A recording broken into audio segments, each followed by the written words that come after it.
Saludos, bendiciones, amigos. Gracias por estar conectado con nosotros. No sé por qué medio nos estés viendo en el día de hoy. No sé si por el canal o nos estás escuchando quizás en alguna de nuestras emisoras de radio o aquellos que ven las entrevistas completas a través del canal de YouTube. Gracias por siempre estar ahí pendiente a todo lo que estamos haciendo.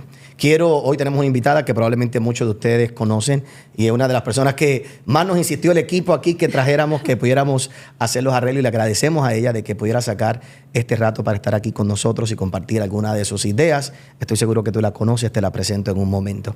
¿Por qué estamos haciendo estos programas? Usted sabe, yo no tengo estos podcasts regularmente, no es nuestro formato. En realidad sí hacemos los programas de radio en la mañana y en la noche, pero ¿qué hemos decidido hacer? Bueno, en camino a las elecciones estamos trayendo primero un grupo de personas que poca gente conoce. Le hemos estado dando oportunidad a diferentes personas que no le dan espacio en otros lugares y queremos que usted los conozca. Una de las quejas que hay en Puerto Rico es que no hay opciones, que son los mismos, y te hemos demostrado que no es cierto, que en todos los partidos, para diferentes puestos, hay diferentes opciones y queremos que tú las conozcas. También traemos personas que sí usted conoce, que usted ha oído, que están constantemente en la prensa, pero la diferencia de estas entrevistas es que le damos la oportunidad de que puedan hablar en oraciones completas, nada de antagonismo, sino básicamente escuchar cuáles son sus propuestas, qué ideas tienen, cómo piensan, para que usted pueda tomar su decisión, al fin y al cabo, bien orientado. Y como dije, hoy nos acompaña una dama que realmente yo creo que ya hace un par de años atrás se ha vuelto muy conocida en Puerto Rico por sus posturas, por su forma de hablar, por lo que dice, por lo que habla, cómo se expresa, y definitivamente ha estado haciendo la diferencia en nuestra isla, y me refiero a la actual senadora por el proyecto Dignidad, la senadora Joan Rodríguez Bebe. Gracias por estar aquí con nosotros. Gracias, pastor, por esta invitación. Estoy muy contenta de poder conversar en oraciones completas. En oraciones completas. Así que yo voy a callarme, como si usted mira la otra entrevista, así ha sido. Así que usted va a responder. Lo que queremos es escuchar lo que usted piensa. Y quiero decirle que usted tiene aquí una fanaticada en mi equipo de trabajo, así que siempre están ahí pendientes a todo lo que usted hace y que están ahí siempre. Y lo agradezco. Y de hecho, desde que me lancé en el 2020, recuerdo que siempre he recibido esa buena acogida. Sí, aquí siempre hay gente que, ¿verdad? Y le respetamos personalmente. Estamos muy de acuerdo con todas, ¿verdad? Con muchas de sus posturas en general. Y yo también. Lo que usted defiende. Viceversa. Yo creo que sí. Yo creo que estamos más de acuerdo en muchas cosas, ¿verdad? Sí. Que en las que nos pueden quizás dividir, pero la realidad es que le agradezco que haya sacado el rato y nos acompañe. Oiga, tenemos un público que nos ve fuera de Puerto Rico, en el centro de la Florida, nos escuchan mucho. Y también, como esto lo publicamos en las redes sociales, pues mucha gente de Centro y Sudamérica.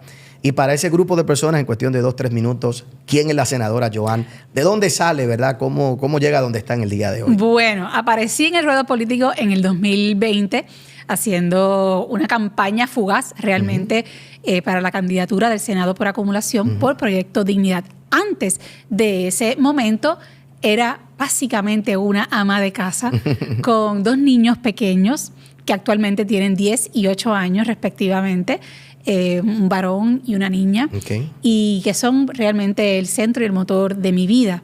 Y en aquel momento trabajaba a tiempo parcial en una empresa privada en el área de recursos humanos. Ahí estuve 3 años y ya en el 2019-2020 estuve por ese periodo de tiempo, que fue un año, haciendo un video podcast que se llamaba Religión con Calle, que producía Jay Fonseca.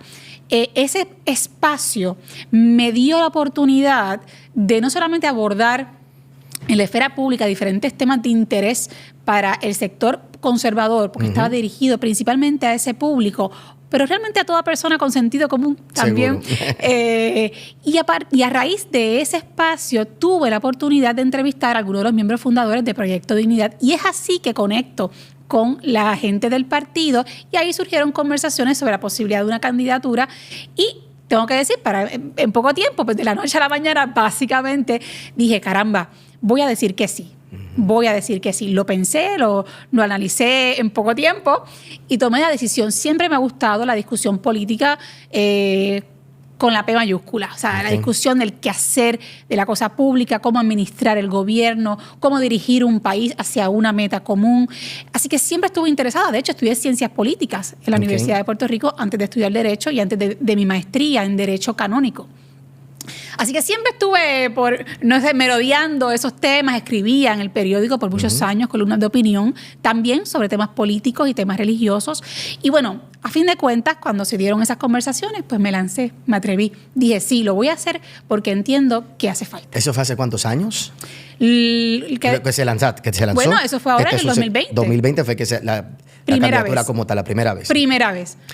Mucha gente no conoce, ¿verdad? Y me gustaría que nos ilustrara qué es el derecho canónico, porque mucha gente, me imagino que le han preguntado múltiples veces si usted es abogada, cómo es, qué es eso en particular para que la gente sepa. Bueno, yo estudié Derecho en la Universidad de Puerto Rico, soy abogada, nunca cogí la reválida porque continué acto seguido hacia una maestría en Derecho Canónico, que es el derecho de la Iglesia Católica. Okay. La Iglesia Católica organiza su estructura jurídica como si fuera la de un país. O sea que básicamente estudiar Derecho en Puerto Rico, pero estudiar el derecho de la Iglesia Católica y todas las implicaciones que tiene. Dentro de esa disciplina me especialicé únicamente en Derecho Matrimonial Canónico. Okay.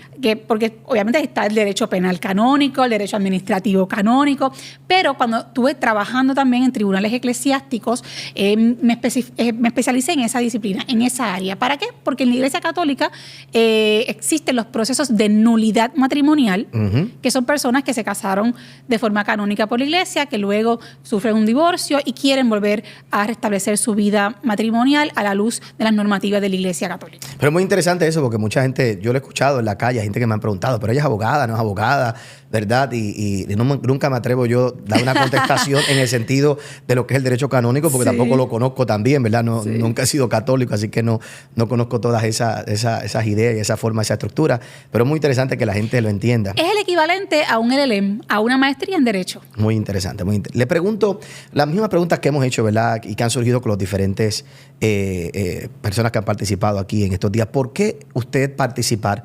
Y específicamente, ¿por qué participar dentro de Proyecto Dignidad? ¿Por qué no otro partido? ¿Por qué no participar de otro partido? Mira, pastor, cuando yo tomé la decisión, como le dije, tengo 2 niños pequeños, eran más pequeños aún cuando dije que sí. La realidad es que como mamá, sobre todas las cosas, mi preocupación por los avances de las corrientes ideológicas de izquierda, sobre todo en el campo cultural, para mí era un motivo de alarma. Y yo decía, caramba, la realidad es que ninguna de las estructuras políticas existentes hasta ese momento estaban defendiendo, como yo entendía que debían hacerlo, los derechos de los padres sobre la educación de sus hijos. Esa era una de las motivaciones principales y continúa siéndolo, de hecho. Incluso también la otra causa que para mí era fundamental era la defensa de la vida desde el vientre materno. Siempre ha sido, desde el origen, una de las puntas de lanza de mi quehacer político. Y obviamente de esa visión, ¿no?, que concibo del país que quisiera para todos los puertorriqueños. Así que esas 2 causas específicamente, yo le diría que están bien, bien allegadas a mi corazón y fueron las que me dijeron, Joan, tú también tienes que hacer algo. Di que sí, lo puedes hacer. Así que motivada por mi maternidad, sobre todas las cosas, y por la defensa del derecho a la vida, es que tomo la decisión. Obviamente en el camino he ido evolucionando, ¿no? Y he ido abarcando otros temas y también dándole forma a otras luchas. Y esa visión, tal vez conservadora, en su origen un poco más limitada, se ha ido ensanchando y ha ido, pues, por ejemplo, abarcando la defensa de las libertades individuales en toda su máxima expresión. Y aquí hablamos, por ejemplo, la libertad de expresión, la libertad de conciencia y religión, la libertad de asociación, la libertad económica. Y por eso es que tú has visto que en tiempos más recientes, tal vez los últimos 2 años, uno de los temas que he estado abordando con mayor énfasis ha sido el de la libertad económica como otra de las herramientas indispensables para un país próspero y donde realmente podamos tener calidad de vida. Pero en su origen yo le diría que mi maternidad y la responsabilidad que siento sobre mis hijos y sobre la vida de los hijos de otros también es lo que me impulsó a tomar ese paso. En el día de hoy, aquí estuvo Javier Jiménez y han habido, ¿verdad?, otros participantes, pero Javier Jiménez trajo algo, el alcalde, ¿verdad?, el señor alcalde, candidato por el Proyecto Dignidad, trajo algo interesante con respecto a la forma en que él mira el aborto, y él entiende, y no es el único que lo he escuchado, he escuchado a otra gente, que básicamente el aborto está prohibido por el Código Civil de Puerto Rico, ¿verdad? Usted probablemente conocerá un poquito más que yo de eso. ¿Y por qué le hago esa pregunta desde ese punto de partida? Porque la pregunta que hago es, hablemos ya del aborto, ya que usted lo traemos rápidamente, en particular, ¿hace falta en Puerto Rico alguna legislación? ¿Hace falta realmente que se legisle correctamente? Y la segunda pregunta que le tengo que hacer es, ¿hasta cuánto está usted dispuesta a negociar? ¿Cuánto una persona como usted está dispuesta a negociar? Y digo eso, ¿verdad? Porque yo también me he tenido que hacer la pregunta. Sí. ¿Hasta cuánto estamos dispuestos a negociar? 2 semanas, 3 semanas, 5 semanas, 6 semanas, heartbeat. ¿Qué es lo que hay? ¿Cuál es su percepción dentro de lo que debe ocurrir en Puerto Rico en este tema en particular? Mira, como te digo, este tema para mí es un tema... Bueno, es que para mí es... Sin este tema, yo creo que Iván Rodríguez Bebe no existiría realmente en la política, porque es que yo no puedo concebir un país, no lo puedo concebir, donde se permita que una madre termine con la vida de sus hijos en el vientre. Eso para mí es algo que mientras ocurra en Puerto Rico, yo existiré aquí para alzar la voz por esos niños indefensos. Ahora, desde el punto de vista del debate jurídico, esto es un poco complicado. No se puede discutir en un minuto. Y que no es tan fácil, que la gente no entiende. No es tan fácil, y me explico por qué. En Puerto Rico, nuestro Código Penal prohíbe el aborto y establece una excepción. Establece que solamente se va a poder permitir para proteger la vida y la salud de la mujer. ¿Qué sucede? En el 1980, después de Roe versus Wade, el caso que fue leading en Estados Unidos por mucho tiempo, hasta este tiempo reciente, en Puerto Rico, nuestro Tribunal Supremo resolvió un caso que se llama Pueblo versus Duarte.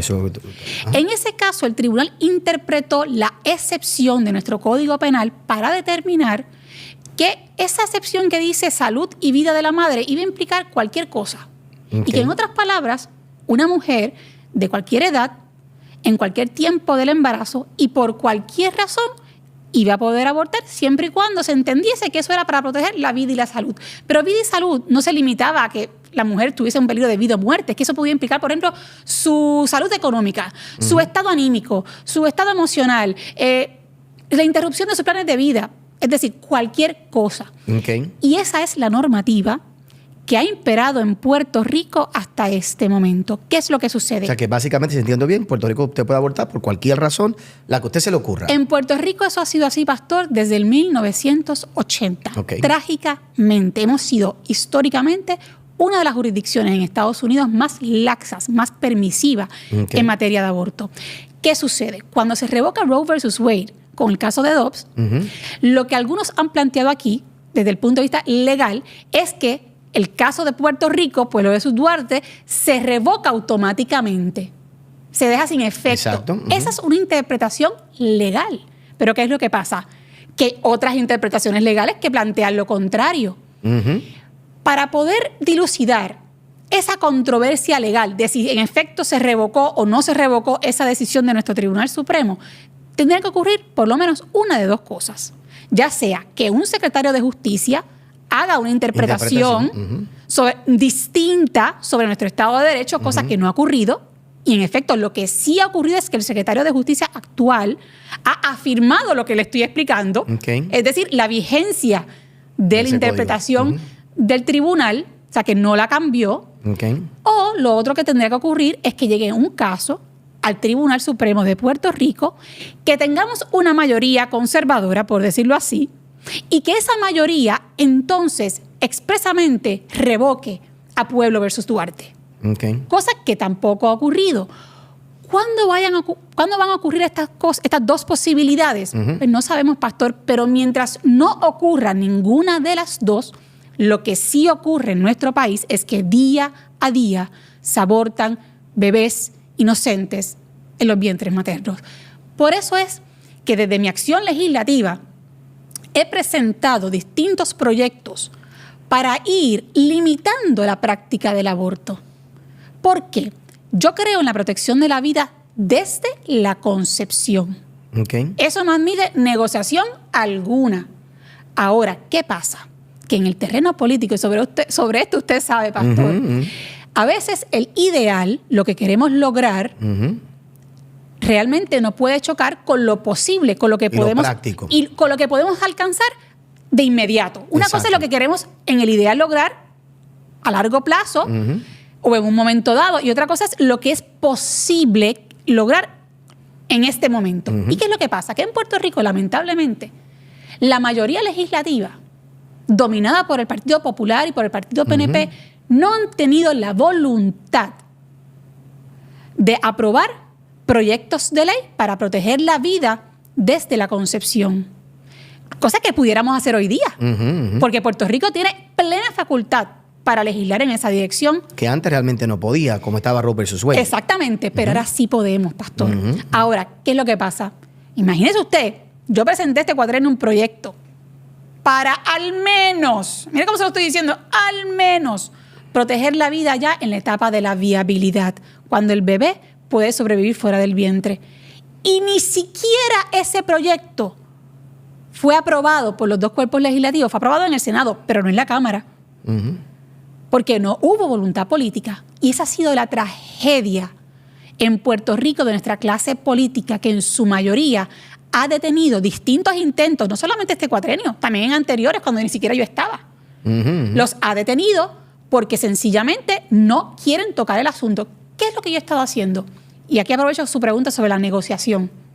Yo no negocio la protección de la vida desde la concepción, yo camino hacia ella.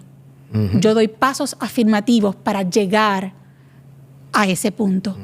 Pero entiendo que la forma para poder lograrlo tal vez no es sacar una varita mágica ni luchar por lo imposible sabiendo las barreras que tenemos a nivel legislativo, sino ir dando un paso certero a la vez para ir protegiendo al menos vida por vida en cada paso. Que eso es algo que a veces los conservadores no han entendido. De acuerdo. Los conservadores quieren todo o nada y no se dan cuenta, ¿verdad?, de lo importante de ir ganando. Yo tenía un abogado hace muchos años que era un abogado, fue el abogado de mi padre por 30 y pico de años, una persona mayor, y me decía todo el tiempo, recordaba, Otoniel, esto es milésima a milésima. Esto es pasito a pasito, pero a veces los conservadores quieren todo o nada. Es una lucha... Digo, no todo, porque usted es conservadora, ¿verdad? No, pero lo entiendo perfectamente, porque ha sido una crítica de algunos sectores también. Y esto es una lucha constante, continua y perseverante. Le hago una pregunta porque, y voy a citarla mal citada probablemente, ¿verdad? Porque no, voy a decir, probablemente, ¿de dónde la sacó? No, la escuché a usted, lo que no recuerdo es los números exactos, lo que no recuerdo son los números exactos, y por eso digo que la voy a citar mal citada. Sabemos que en Puerto Rico hay un montón de clínicas, bueno, hay unas clínicas de aborto, no puedo decir tampoco un montón, no sé cuántas hay. Son 4. Son 4, y sabemos, por lo menos le había escuchado a usted en el pasado hablar de que hay una cantidad, usted había dado una cifra, no recuerdo cuándo fue que usted dio una cifra, de niñas, de menores de edad que habían sido llevadas a someterse, ¿verdad?, a procesos de aborto. Y el problema que hay, que mucha gente no creo que lo realice, de que no se investiga, no se le da seguimiento. ¿Cuán real es ese problema de acuerdo a lo que usted ha investigado? Totalmente. Y de hecho, esa ha sido una de las grandes revelaciones en este cuatrenio sobre la lucha pro vida. Y es que hemos podido constatar con prueba, con evidencia, tanto por parte del Departamento de Salud como del Departamento de Justicia, las ineficiencias y las fallas en las que han estado incurriendo las clínicas de aborto por años.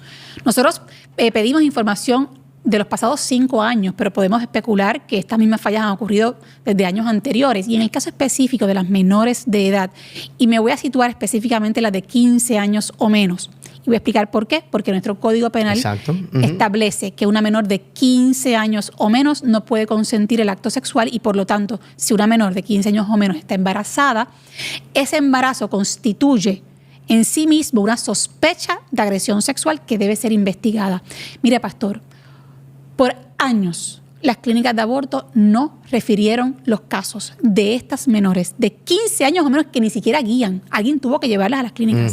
No refirieron los casos a las autoridades para que se investigara. Es decir, de estas menores, sabrá Dios cuántas de ellas fueron abusadas sexualmente por un agresor que las lleva a abortar para encubrir su delito sin que nadie se entere. Porque trágicamente, como decíamos, en Puerto Rico, hasta ahora, y voy a ahondar en esto, hasta ahora, una menor de esa edad podía ir a una clínica a abortar sin que sus padres se enteraran. Nadie se los notificaba por la interpretación, ¿verdad?, que se ha hecho sobre el caso de Pueblo versus Duarte, del que hablamos.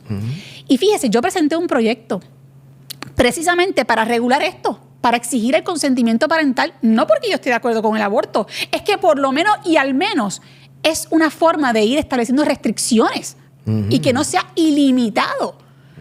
Y no se logró por la vía legislativa. Usted recordará que ese proyecto también se aprobó en el Senado, no se aprueba en la Cámara porque el Partido Popular, la cúpula, y tengo que decirlo con nombre y apellido, Rafael Tatito Hernández, Jesús Manuel Ortiz, que es el actual candidato a la gobernación del Partido Popular, decidieron que no se bajara a votación el proyecto porque sabían que si se bajaba a votación se iba a aprobar. Y ya el gobernador Pedro Pierluisi había adelantado extraoficialmente que un proyecto como este él lo hubiese firmado. Sencillamente, pastor, por un asunto de sentido común. ¿Qué padre o madre responsable no quiere saber si su hija se somete a un procedimiento de esa naturaleza, que es permanente e irreversible y cuyas consecuencias pueden ser muy serias para su salud? Hasta la muerte puede ser. Por supuesto, pero es que esto, mire, esto más allá de si usted es conservador o liberal, es un asunto de sentido común y de responsabilidad básica de cualquier padre o de cualquier madre.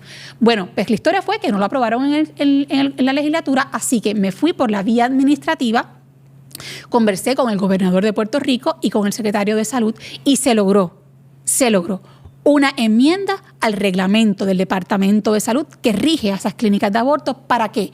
Para que se exija el consentimiento parental de al menos de uno de sus padres en esos casos y además de eso, para que en el 100% de estos casos, aún con el consentimiento parental, se refieran todos a investigación para asegurarnos que esa menor no es víctima de agresión sexual. A raíz de esa enmienda de reglamento, pastor, y enhorabuena, y damos gracias a Dios, de las 4 clínicas abortivas, ya hay 3 que han dicho que no van a atender a menores de 15 años o menos. Muy excelente y un grande logro. Y es lo que usted dice. Yo creo que la gente no se da cuenta, especialmente me da lástima con los conservadores, ¿verdad? Concurro con usted que lo quieren todo o nada. Y no buscan las vías estratégicas para tomar ciertas decisiones. Así que, ¿verdad? Le felicito por todo eso. Yo lo resumo, gracias, pastor. Y de verdad le agradezco que comprenda, ¿no?, cómo nos movemos en el terreno político. Así yo, ¿verdad? Créame que de este lado hemos aprendido a veces poquito a poquito, paso a paso, tratando de esas luchas. Yo lo resumo así, digo, lo ideal no puede ser enemigo de lo posible. Y así ha sido lo difícil, ¿verdad? Pero eso es tema para otro día. Lo complicado, uno tratar de negociar con tanta gente, de cuadrar con tanta gente y las visiones a veces que no se dan cuenta de lo práctico, lo pragmático que hay que hacer. Pero yo lo he tenido que hacer. Yo he tenido que saber, mire, la gente escucha la palabra negociación y al principio suena como antipático, ¿no? Como, tal vez tiene una connotación negativa, pero la realidad es que en el terreno político, vamos a cambiar la palabra, uno tiene que ser capaz de dialogar con todos los compañeros, con todas las facciones, porque de lo contrario no se puede adelantar nada. Si usted es una ficha solitaria en ese tablero de ajedrez, usted nunca va a ganar el juego. Usted tiene que tener la capacidad de escuchar, de convencer y de llegar a acuerdos para ir dando esos pasos afirmativos. Ya que usted trajo, porque podemos hablar aquí del aborto y ese tema mucho más tiempo, quiero tocar 2 o 3 cosas más. Ya que usted trajo ese aspecto de la ficha solitaria, una de las cosas que se dicen de los representantes o senadores independientes o senadores y representantes de partidos que se consideran hoy como minoría. Usted, Proyecto Dignidad, lanzó una sola senadora por acumulación, que es usted. Lizy Burgos, que ha estado aquí también con nosotros, ¿verdad? Para representantes. Realmente, ¿cómo usted le puede explicar a la gente que un senador o una senadora puede hacer una diferencia? Hay gente que dice, no, pero hay que tener allí, ¿verdad?, mayoría, hay que tener... ¿Cómo usted le puede explicar, mira, mi voto no es perdido, o tu voto no es perdido si tan solo tenemos una senadora por ahora o un representante? ¿Cómo la gente puede entender eso? Pues mira, pastor, es una pregunta que yo creo que ha sido recurrente en este cuatrenio. ¿Y qué mejor respuesta que el resultado? Y en ese caso yo puedo hablar y testimoniar por el trabajo que hemos realizado desde mi oficina legislativa en el Senado. Hasta ahora, yo he sido la única senadora de Proyecto Dignidad, pero ya para estas próximas elecciones somos 15 candidatos. Por distritos y demás. Porque son 14 por distrito y mi candidatura por acumulación. Exacto. Nosotros 15 ya conformaríamos mayoría, porque en el Senado con 14 se tiene mayoría legislativa. Claro, tener mayoría facilita el proceso legislativo. Eso no se puede tapar el cielo con la mano. Mientras más senadores tú tienes de tu propio grupo, es más fácil conseguir los votos y adelantar los propósitos que tú te propones a nivel legislativo. Y por eso es que la mayoría de los partidos piden un voto íntegro, le piden que voten por sus equipos legislativos, las nuevas mayorías, como le quieran llamar, porque sí tiene, en lo práctico, la vida real, tiene una gran ventaja. Ahora bien, desde mi experiencia legislativa, yo le puedo decir lo siguiente: así como ha sido un reto en estos 4 años haber sido la única senadora electa por el momento, la realidad es que también fue una gran oportunidad de tener que sentarme uno por uno en muchas ocasiones con mis compañeros en ese proceso de diálogo. Y para mí fue una gran oportunidad de escuchar y de ser escuchada, y de lograr realmente encauzar diferentes tipos de proyectos. Para que tengas una idea, en estos 4 años yo logré, y digo, mejor prefiero decir, mi oficina legislativa logró, porque seguro, es un trabajo en equipo. Nosotros logramos la aprobación de 15 proyectos de ley sobre una diversidad de temas. Estamos hablando de salud, estamos hablando de educación, economía, una medida anticorrupción, acceso a la información pública, adopción, medidas contra la violencia sexual, agricultura. Es decir, eso para una senadora, si usted compara mi récord legislativo, y ahí nos tendríamos que ir cuantitativamente a los números, con el resultado de otros compañeros de otras delegaciones que tenían 10 o 12 legisladores de un mismo partido, usted se va a dar cuenta de la gran labor que realizamos y del resultado que logramos. Y claro, siempre va a venir alguien que le va a decir, bueno, pero ya no lo pudo haber logrado sin los legisladores de este partido. Del PNP, o del partido. O el otro. Exacto. Y mire, la realidad es esta. En la legislatura no hay monjes de la caridad legislativa. Eso no existe, pastor. A mí nadie me dio un voto, ni nadie votó por un proyecto mío porque yo soy Joan Rodríguez Bebe. Eso no ocurre así. Los compañeros todos, incluyéndome, tenemos una responsabilidad de votarle a favor a aquellos proyectos que entendamos que son buenos para Puerto Rico y de votarle en contra a aquellos que entendamos que no les sirven bien al país. Ese debe ser nuestro único criterio, no quién es el autor o la autora de la medida. Quien haya votado así le hace un flaco servicio al trabajo legislativo. Le hago 2 preguntas más, ¿verdad? Sé que podemos estar aquí hablando tantas cosas, pero hago la misma pregunta que le he hecho también a todo el mundo, los otros que han participado, diferentes partidos. Querrámoslo o no, estas elecciones se han ido mucho a el aspecto de comunismo contra la estadidad o el capitalismo, la independencia versus la estadidad. Realmente la gente debe estar pendiente a ese ideal, a esos ideales, debemos estar pendientes a la estadidad, a la independencia, debemos estar pendientes al pensamiento comunista, socialista, o es algo que simplemente es inconsecuente en este tiempo. Absolutamente hay que estar pendiente. Yo creo que es definitorio, más que el tema del estatus, y eso también podemos abundarlo, el tema de tu visión ideológica sobre hacia dónde debemos movernos. Le hago yo la pregunta mezclada porque la gente lo ha mezclado, la ideología con el estatus. Es por eso que le hago la pregunta y así. Lamentablemente, por eso meritaría una conversación sobre esa mezcolanza que se ha hecho en Puerto Rico a raíz de nuestra propia realidad política. Pero eso no ocurre en casi ninguna parte del mundo. Eso ocurre aquí por nuestra particularidad política en torno a nuestra relación con Estados Unidos.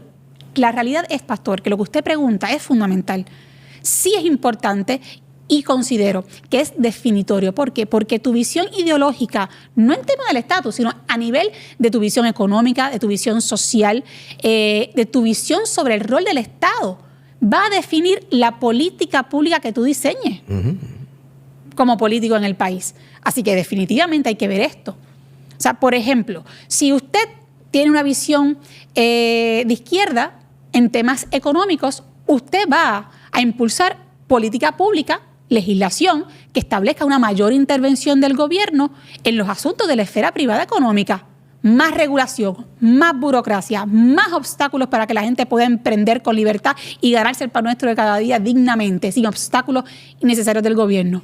Ahora, si usted, por el contrario, es una persona que tiene una visión de libertad económica, que usualmente uno vincula esa visión ideológica económica con el conservadurismo, pues usted va a ver un político que va a buscar simplificar la vida a los individuos, establecer y promover un gobierno que facilite la actividad económica y que le permita al individuo poder prosperar con libertad y sin obstáculos innecesarios. O sea, ¿cómo que eso no es importante? Eso es fundamental. Eso es vital. Estoy de acuerdo con usted, ¿verdad? Además de eso, y vamos al campo social. Vamos al campo social. Si usted tiene una visión social de izquierda, usted va a ver un gobierno que va a seguir defendiendo el mal llamado derecho al aborto. Usted va a ver un gobierno que va a continuar impulsando y tratando de avasallar con la ideología de género, lo que implica, por ejemplo, tronchar, atropellar el derecho de los padres sobre la educación de sus hijos. Usted quiere un gobierno intervencionista en su vida privada familiar, pues usted va a votar por un gobierno de izquierda. Ahora, si usted quiere un gobierno que respete su derecho como padre a la educación de sus hijos, usted va a votar por un gobierno con una visión conservadora. Y que, mire, lo puede ver en las plataformas de gobierno. De hecho, en estos días conversaba en un programa de televisión, en un careo amistoso, y yo le decía a esta persona, pero es que mire, usted dice que usted es conservador, pero usted se ha leído la plataforma del Partido Independentista, la plataforma del Movimiento Victoria Ciudadana, e incluso la plataforma del Partido Popular, y son plataformas que abiertamente, sin ningún tipo de disimulo, dicen que van a seguir defendiendo el mal llamado derecho al aborto, la ideología de género, y todo esto tiene unas implicaciones sobre nuestras libertades, porque eso sencillamente son los grandes headlines, pero eso incide directamente sobre nuestra libertad de expresión, porque entonces empiezan a aprobar leyes para decirle que si usted dice tal cosa, esos discursos de odio, cállese la boca. Por ejemplo, mire, eso va a incidir sobre una libertad que es fundamental para todos, nuestro derecho a poder expresar según nosotros creamos las cosas. Y eso va a incidir sobre su libertad religiosa. Es que ya lo hemos visto en este cuatrenio, proyectos tras proyectos que buscan imponer una concepción ideológica sobre la sexualidad humana a costa de ¿qué? De otras libertades, de su libertad de poder decir y vivir conforme a sus creencias religiosas o filosóficas de vida. Bueno, mire, senadora, tenemos tantas cosas que hablar. Esta no sé si la quiera contestar, se la voy a hacer como quiera, ¿verdad? ¿Cuán importante es en este tiempo la papeleta, esa papeleta? Hay 2 papeletas extra, podemos decir, en el día de hoy. Sí. La famosa plebiscito, ¿verdad? Y los famosos votos simbólicos, como le llaman, por Donald Trump o por Kamala. No sé si se quiere hablar de eso, cuán importante es o es algo que la gente debe obviar, en su opinión. ¿Esa papeleta se debe llenar, no se debe llenar? ¿Qué la gente debe hacer? Mira, pastor, más allá de atribuirle importancia o no importancia, primero yo respeto el derecho de cada elector a ejercer su derecho al voto, incluyendo en esas papeletas que son obviamente un simulacro político porque sabemos que no tiene ninguna consecuencia de validez ante el Congreso Federal. O legal, podemos decir, ¿verdad? Una legalidad. Una legalidad, exacto, en la formalidad del proceso político. Ahora bien, hay quienes plantean, miren, aunque esto no tenga una validez desde esa perspectiva, sí tiene un efecto de comunicar un mensaje ante el Congreso de Estados Unidos. Pues mire, eso es un punto válido. Así que aquí hay 2 puntos. Los que dicen, mire, eso es un simulacro, no pierda su tiempo. Y los que dicen, oye, pero es que aunque sea un simulacro, comunica un mensaje. Y lo voy a resumir de esta manera. Si ganase en Puerto Rico la candidatura demócrata a la presidencia, pues ¿qué se va a proyectar en Estados Unidos? Que Puerto Rico, en un futuro, si llegara a ser Estado, sería una jurisdicción liberal y progre. Pero si gana un candidato o candidata del Partido Republicano, ¿cuál es el mensaje que se comunica allá? Mira, en su momento, en su día, si llegase a ser Puerto Rico un Estado, porque esa fuera la voluntad política del pueblo de Puerto Rico, pues mire, Puerto Rico sería o pudiera ser un Estado republicano. Así que yo puedo entender los 2 puntos de vista y por eso es que creo que al fin y a la postre cada cual lo va a ejercer como mejor lo entienda, Desde mi perspectiva, pastor, el tema del estatus que todavía no se ha resuelto es un tema fundamental, es un tema importante que debe ser atendido por todos los partidos con el mayor desprendimiento. Lamentablemente en este tiempo, en nuestra historia política, este tema ha sido desgastado y yo diría que cada partido cuando ha tenido el poder, lo que han hecho es que lo han utilizado para su beneficio político partidista. Entonces no ha surgido en Puerto Rico un proceso de consenso que realmente la gente en términos generales considere serio. Y eso ha afectado el que podamos movernos y adelantarnos en la dirección que decida el país. Mi posición personal sobre el proceso es que en su momento, con desprendimiento real, con seriedad, con el mayor sentido democrático, le va a corresponder al pueblo de Puerto Rico tomar esa decisión. E independientemente de mi posición personal o la de cualquiera de mis compañeros de partido, hay que respetar esa voluntad mayoritaria porque antes de las preferencias personales está la voluntad democrática del pueblo de Puerto Rico. Usted está corriendo nuevamente y es verdad, creo que es muy probable que usted realmente prevalezca una vez más, ¿verdad?, dentro del partido y que logre entrar dentro del Senado. Así que eso es lo que se vislumbra, ¿verdad?, por lo que la gente ya también conoce y conoce de usted.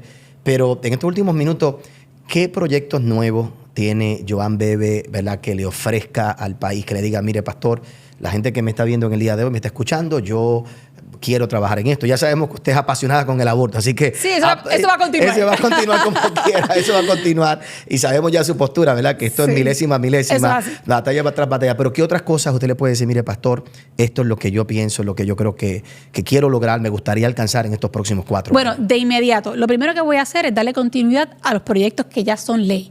¿Por qué? Porque en Puerto Rico tenemos la mala costumbre de que se hacen muchas cosas, incluso ocurre la verdad a nivel de infraestructura y luego se dan al traste. Para mí es importante ver qué ha ocurrido con la legislación de mi autoría, si se está implementando, si se está implementando correctamente, cuáles han sido los resultados, si requiere alguna enmienda. Así que yo creo que lo primero es, vamos a ver si lo que legislamos ha sido efectivo y si requieren algún tipo de enmienda esos proyectos de ley. Eso para comenzar. Continuidad. Yo creo que en Puerto Rico esa palabra hace falta. Hace falta, continuidad. Además de eso, uno de los temas que voy a atender de inmediato va a ser el tema de salud, que durante este cuatrienio no fue un tema que pude atender como hubiese querido, porque la realidad es que el trabajo era mucho sobre muchos otros temas, pero en este cuatrienio tengo 3 cosas con las que quiero empezar. Primero, sabemos que tenemos un problema de escasez de médicos, que es, yo creo que uno de los problemas más serios en el país a nivel de la administración de médicos y enfermeros. Médicos y enfermeros. Pues mire, lo primero, vamos a legislar 3 cosas sencillas que no requieren tampoco de grandes transformaciones, pero que se pueden lograr y que pueden ayudar. No son la panacea, pero son paso a paso.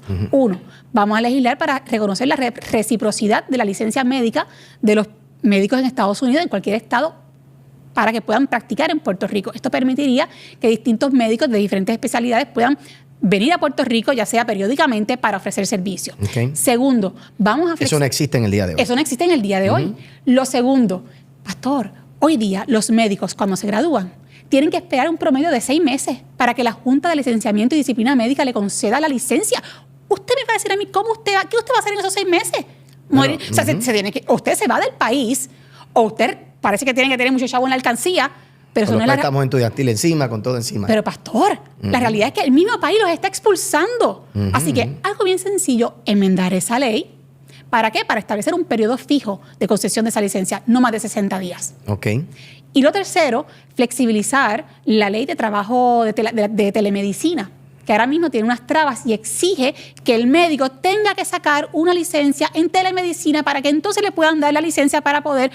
Mire, vamos a simplificar, si usted es médico, usted debería ya poder hacer telemedicina sin ningún otro obstáculo que impida practicar de esta manera la profesión médica. Yo creo que esas 3 medidas pueden ser una aportación importante al principio del cuatrienio que no requieren de grandes transformaciones y que yo entendería que pudieran tener consenso entre todos los compañeros legisladores.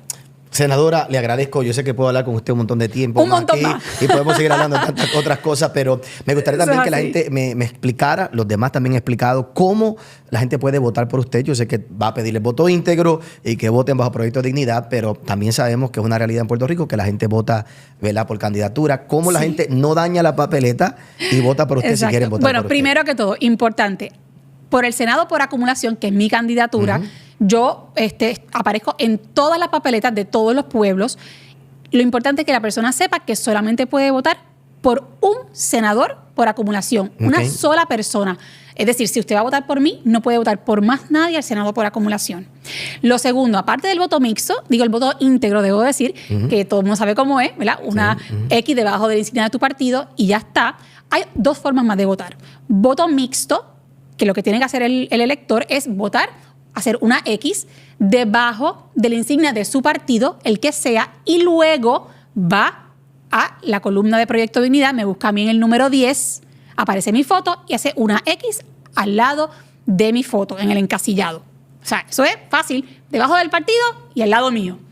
Y la otra forma es candidatura. Candidatura quiere decir que usted no va a votar debajo de ninguna insignia de partido alguno y simplemente usted va a votar haciendo una X al lado de cada candidato que aparece en la papeleta para los distintos puestos electivos. Vuelvo y digo, lo fundamental, al Senado por acumulación solamente una persona. Solamente puede votar por una persona. ¿Y usted es la número 10? yo aparezco en la columna de Proyecto Dignidad en el número 10. En el número 10. Y se ve mi foto. No me puedo perder. Y yo creo que mi apellido también es bastante llamativo, Ya, así que sí, ya todo el mundo conoce. Rodríguez Bebe. Así que bueno, senadora, gracias por haber estado con nosotros, gracias por haber sacado el rato. Le deseamos éxito y que siga ahí en la batalla y en la lucha que tiene, ¿verdad? Allí en el Senado. Alguien me preguntaba en estos días, pastor, ¿por qué usted no corre y demás? Y mire, yo no corro primeramente, porque Dios no me ha llamado a hacerlo, número uno, y número dos, realmente estar en sus zapatos y los zapatos de ustedes, que como yo creo que usted lo explicó muy bien, ¿verdad? Que usted tenía unas causas, eran una o dos causas que usted tenía, ¿verdad? Muy claras, pero al entrar allí tiene que trabajar con todos los problemas del país, no puede ser tan solo una causa, hay que trabajar con tantas otras cosas que realmente, ¿verdad? Le admiramos y admiramos a todos los que se meten en el servicio público, ¿verdad? Creo que la mayoría, por no decir todos, se meten y entran realmente con el buen deseo de servir. Así que gracias por haber estado con nosotros. Usted manténgase en sintonía. Por favor, comparte esta entrevista con otros. Si nos está viendo a través del canal, gracias por estar ahí siempre en sintonía aquí de Pura Palabra.